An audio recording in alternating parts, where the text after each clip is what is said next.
The Blues forced a point out of one of the best teams in the NHL, so I can't be that upset. But at the same time, the refs also didn't do a great job last night, and I'm going to talk about what went wrong here on Locked On Blues. You're Locked On Blues, your daily podcast on the St. Louis Blues.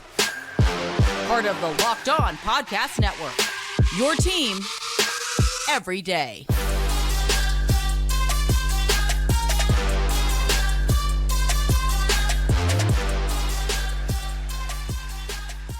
Hello and welcome back to Locked On Blues. I am your host of Locked On Blues, Haley Taylor Simon, talking to you all things about our St. Louis Blues here, a part of the Locked On Podcast Network. Last night, the Blues fell to the Bruins in overtime, and I'm going to talk about what went right, what wrong in the game. Kevin Hayes, he had a great game, and he's somebody worth talking about. And of course, are we feeling blue? So a lot to dive into in today's episode. Before I get into anything, I want to let you know that today's episode is brought to you by Sleeper. Download the Sleeper app and use promo code LOCKEDONNHL to get up to $100 match on your first deposit. Terms and conditions apply. See Sleeper's terms of use for details. So, who doesn't like some Saturday night hockey? There was football on and hockey on, so obviously I was very content. And I would have been a little bit more content if the Blues were able to get 2 points out of the Boston Bruins. Yeah, a 4-3 overtime loss doesn't really make me that happy, just because the Blues, I feel like, scored a good amount of goals in this game, and to lose like that obviously just sucks. Um, yeah, so let's go talk about the game last night. And for the Bruins, they had a lot of good things, as their captain, Brad Marchand, was able to get 2 goals, and I believe he got over 900 points in last night's game. For the Blues, on the other hand, I'm just going to break it all down, then we'll get into it. So, about 5 minutes in, Marchand scores for the Boston Bruins. And then Kevin Hayes responds with a nice goal, not even a minute later, assisted by Kapanen and Leddy. There was another goal that Kevin Hayes had. Unfortunately, the incompetent refs called it offsides, even though I would like to disagree. And in the second period, Charlie McAvoy was able to score for the Bruins, giving them a 2-1 lead. Then our boy Jake Neighbors on the power play was able to score his 13th goal this season, giving the Blues a 2-2 tie going into the third period. By the way, that goal was assisted by Jordan Kyrou and Robert Thomas. In the third period, Brad Marchand scored a power play goal. And then who else? Oh, yeah, Sunquest. It's always sunny with Oscar Sunquest because he was able to score the Blues' second power play goal of the game, assisted by Scott Perunovich and Braden Shen. Unfortunately, in overtime, the Blues fell to the Bruins. I keep on getting them mixed up. And that was scored by Charlie McAvoy. So 2 goals for Marchand, 2 goals for McAvoy. But I do have to say the Blues hit 2 power play goals. So for St. Louis, that is something that is huge. Doesn't usually happen often when we get a power play goal, but the power play has been a lot better ever since Drew Bannister said he was going to kind of redo them. And it's been working in our favor, which means we moved up, guys. We are the 30th worst power play team in the NHL. We went from being 32nd to 30th. So below us are the Chicago Blackhawks and the Philadelphia Flyers, but we now have a 13.33% on the power play. So last night, listen, we may not have moved up in the rankings. We may not have moved up in a lot of things, but we did move up on how we do in the power play. So for that, that is a huge accomplishment within itself. Obviously, that's not riveting news to where I'm like, oh, yeah, this is really good. It's not. We still suck on the power play as a season. Now, if you look at the past couple games, you could argue that we're one of the best power play teams in the NHL. Unfortunately, that's not how it works, and that's a stat that nobody would even accept or have legitimately out there. But for all jokes and purposes, I'm just going to say that if you count the past couple games, we are the best power play team in the NHL, and you can argue with me on that one, right? Okay. So, last night's game, I have to say, I did not expect the Blues to win. The Bruins happen to be a phenomenal hockey organization. This season, they have just been killing it in all aspects, and they still lead the Atlantic Division with 59 points. Before beating us last night, they were coming off of a 4-game losing streak. I mean, not 4-game, 3-game losing streak. It would have been 4 games if we won. I have to say, I was quite pleasantly surprised with how we played against them. I think the Bruins are everything that we're not. They're good on the power play. They're good at creating space offensively. They're very good with basically everything that they do as a team. I was a little surprised about the fact that we were able to really hold on as long as we did. But I think forcing that extra, going over OT and getting that point in, it is beneficial because while we did lose the game, we got a point. And at this point, what did I always say on this podcast? Every point counts, especially when we're past the midway point of the season now. If we want to continue to think about the playoffs, right? We're going to need to get in. And the NHL, they put up this graphic yesterday. If the playoffs began today, who would be in? And we're obviously not in. So, yes. Do I hate the fact that we lost? Absolutely. But do I think getting that extra point helps us? Sure. I mean, we have 44 points right now. We're fifth in the Central. And right below us is the Coyotes with 44 points as well. We're actually completely even. We both have 21 wins, 18 losses, and 2 overtime losses, accumulating for 44 points. So between the both of us, we're basically the same team, which is kind of crazy. I feel like there's not a lot of stats like that where teams are identical with how they are in standings at the midway point of the season.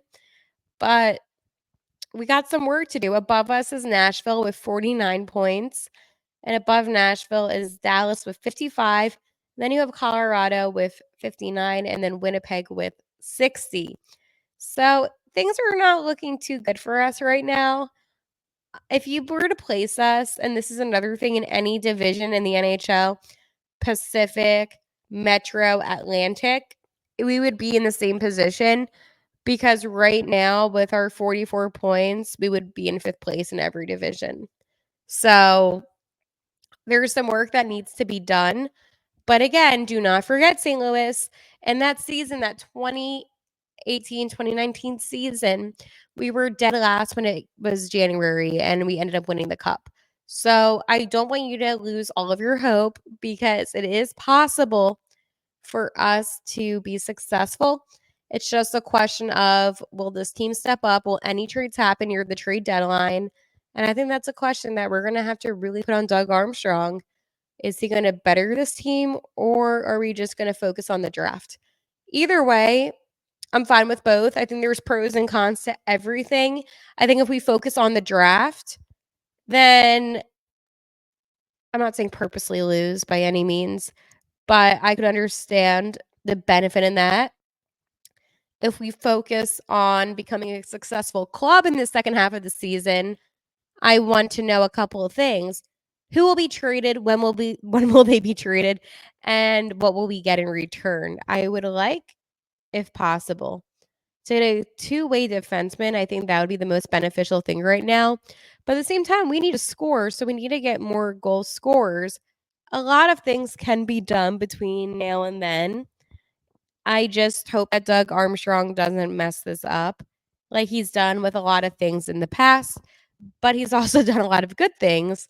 So my boy Dougie A and I, we may not see eye to eye. We usually don't see eye to eye. But on this, I need him to see eye to eye with me because I want to be a winning hockey organization now. Not in the future, but now. Okay, you know what's also getting me winning all the time? It's Sleeper. It's almost the halfway point of the season, And Blues fans, listen, right now we're fifth in the Central. There is possibility for us to continue to grow. Regardless of where we are in the current standings, I want to remind you that you could win big by playing daily fantasy hockey on Sleeper, the official daily fantasy app of the Locked On NHL Network. Sleeper is our number one choice for daily fantasy sports and especially daily fantasy hockey because with Sleeper, you can win 100 times your cash in daily fantasy hockey contests. And this is where you have to look at the guys like a Robert Thomas, a Jordan Kyrou, a Jake Neighbors who scored last night. And you have to use them in your fantasy hockey projections. So, will they record more or less in their sleeper projections for things like goals, assists, saves, plus minus, and more in a given game? To win 100 times bet on Sleeper, you need to correctly predict the outcome of 8 player stats. You're going to be Blues fans. You can win 100 times your money playing daily fantasy hockey with Sleeper. So start paying attention and nailing your picks so you can be winning big. Use promo code LOCKEDONNHL and you'll get up to $100 match on your first deposit. Terms and conditions apply. That's code LOCKEDONNHL. See Sleeper's terms of use for details and locational availability. Kevin Hayes had a great game last night. I've talked about Kevin Hayes quite a bit on this podcast recently. And last night, I saw the Kevin Hayes that used to be a New York Ranger because when he was on the Rangers, he was argumentatively in his peak of his career, right? He was fast last night, making good plays, having good shot attempts. And I have to say, he was robbed of that second goal. But I was really proud of Hayes' performance last night. I think it's important to recognize when a player does have a good game.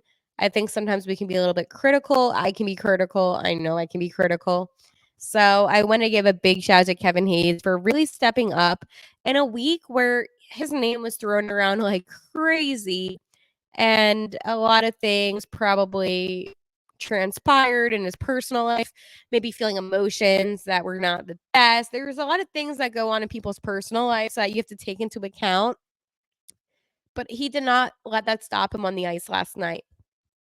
He is a Boston native, Kevin Hayes. So it's always fun when you watch a guy going against their hometown team. I'm not too sure if Kevin Hayes was ever a Bruins fan. I mean, I bet he was growing up because, again, you're growing up in Boston, hometown, home city, probably was a Bruins fan. So maybe that had a little bit to do with his game last night. But overall, I thought he played really good hockey. He's been stepping up though. And this has nothing to do with any of the drama, but just in general, an observation I even had, and I always take notes when I watch the games, is that Kevin Hayes is stepping up tremendously. And sometimes, you're going to watch players digress. Sometimes you're going to watch them improve. It just depends. But Kevin Hayes is one of those players where it truly looks like he has been progressing as of lately. And that's impressive. I think that if I were to give him like a grade for how I think he's played this season, I'm going to give him a C, which is just average because he hasn't done anything that's so spectacular, but he hasn't done anything that's awful. He's just kind of a presence on the ice. I don't know if that makes any sense to you. Maybe that makes more sense to me than anything, but he's a body on the ice. He is more beneficial than he is detrimental, but I would like to see more out of him. So hopefully this sparked some confidence within Hayes and made him realize, hey, you can still play the game quite well. You just got to make those plays. You got to just put that effort in and it will happen. But the one thing with Kevin Hayes is sometimes when he takes chances, it works out in his favor. And that's something that he needs to do more often. He needs to take those chances. Maybe it's a little risky, okay? Some of the plays that he makes, some of the positioning where he's at. But last night it worked. So Hayes did well. Jake Neighbors, I was happy for him because he was on a hot streak and then it kind of just stopped. So I'm always happy when I see Jake Neighbors scoring and making good plays. And of course, Oscar Sundquist, as always, comes in clutch when we need him the most. I would like to see more out of Sonny. Sometimes I feel like he kind of hides a little bit and you forget that he's even playing. But last night, overall, he had a good game. A lot of our guys had a good game. And listen, the Bruins are the best team in the Atlantic. They obviously have more skill than we do. But you can't, it's hard, but you really can compare us to Boston. And if you're going to compare us to Boston, I have a couple questions for you. Why? Why would you compare us to Boston in any single way? Last night was not one of those games to compare us to the Bruins. Binnington was in net last night, and, he had 35 um, shots on him, 4 went in. So, I mean, it wasn't the worst, but Swayman was in net for the Bruins, and same kind of thing. Both good goalies, but shots are going to go in, and Binner comes in clutch, playing better this season, a little less of a hothead, but overall, I thought he did fine, so I'm not going to rip him. We got a point against the best team in the NHL on the East, at least, the best of the East. Well, besides no, we beat the Rangers. So in reality, we're really not that bad of a hockey team if we're beating all these good teams. All right, I want to let you know about something that you cannot live without. That's the Jace case. I know we come to sports to escape from some of the crazy realities of real life, but can we just talk for a minute about preparing for real life? According to the FDA, pharmacies are running out of antibiotics like amoxicillin right now in the middle of the worst flu season in over a decade. This is scary. I can imagine a more helpless feeling than myself not being able to get access to any of these life saving medications due to a supply chain issue. Thankfully, I will be okay because I have Jace Medical. The Jace case is a pack of 5 different antibiotics that treat a long list of bacterial illnesses, including UTIs, respiratory infections, sinuses, skin infections, among others. This stuff could happen to any of us. Visit jacemedical.com and complete your physician encounter, and it will be reviewed by a board certified physician, and your medications will be dispensed by a licensed pharmacy at a fraction of the regular cost. It's never been more important to be prepared than today. Go to jacemedical.com and use offer code locked on to get $20 off your order. Are we feeling blue? I am feeling good. Despite the fact that they lost in OT last night when they could have won the game, um, I'm feeling good. I feel like this is a team where you gotta be a little bit more optimistic, a little bit more positive, and that's how it's gonna be. I really do enjoy when the Blues win, but I also enjoy when they put up a good fight, and last night they put up a heck of a fight against the Boston Bruins. They also beat those New York Rangers, and whenever you beat a team like the Rangers, who are argumentatively one of the best teams in the NHL on the East besides the Bruins, you're gonna be happy, so I'm happy about that. I guess the only negative that you could really say is the fact that we had a loss to the Panthers where Keith Kachuk's son got a hat trick. So, like, that kinda sucks. But other than that, I feel like this was a successful week for the Blues. The Blues, they're getting better on power play. That is a positive. And sure, we haven't picked up any new players. We're sending guys back and forth between Springfield and here. Fun fact, did I tell you I think I'm gonna see the T-Birds? They're coming to Pennsylvania actually on the 24th in Hershey. So I think I might make the drive and go see them so I can see guys like a Tyler Tucker because he is there now. I mean, Subban and Net seems so much fun. But no, I seriously am excited to see my boy Zach Dean. And there's so many of the guys down there that I'm huge fans of. So I'm excited to finally see them play live. It is hard for where I live because there's not that many like locations to get to that are easy. And when the Blues come up here in Pennsylvania, I'm going to see them against Philadelphia. I'm going to try to see them in Long Island against the Islanders, even though that's like a 2.5 hour drive one way. And I'm not gonna see them in New Jersey or New York because I'm going to Florida that week to see a couple family members, but I'm excited to finally see my Blues in person, but until then, I was looking at flights. Oh, this is my one rant, by the way. Why are flights to get to St. Louis from Pennsylvania over $600? Like, I have been out, obviously, to St. Louis before. but I've left from West Virginia because I used to live out in West Virginia, and it was half the cost. Why is it? Because Pennsylvania on map is closer to St. Louis than West Virginia was from where I used to be, but yet it's more expensive. That doesn't make sense to me. If anybody has an explanation as to why this is, please let me know because I cannot process the fact that if I want to go out to see my Blues at Enterprise, living where I do now, it's more expensive than where I used to live, which was even further away. It makes no sense at all, but I cannot wait to wear all my Blues apparel. Maybe I'll be credentialed actually, so I can talk to the players and get some audio for the podcast. But I'm just excited to finally have a little piece of my heart coming to where I live, and I can see all of my favorite people, which are Blues fans. All right, I will talk to you in tomorrow's episode. Let's go, Blues.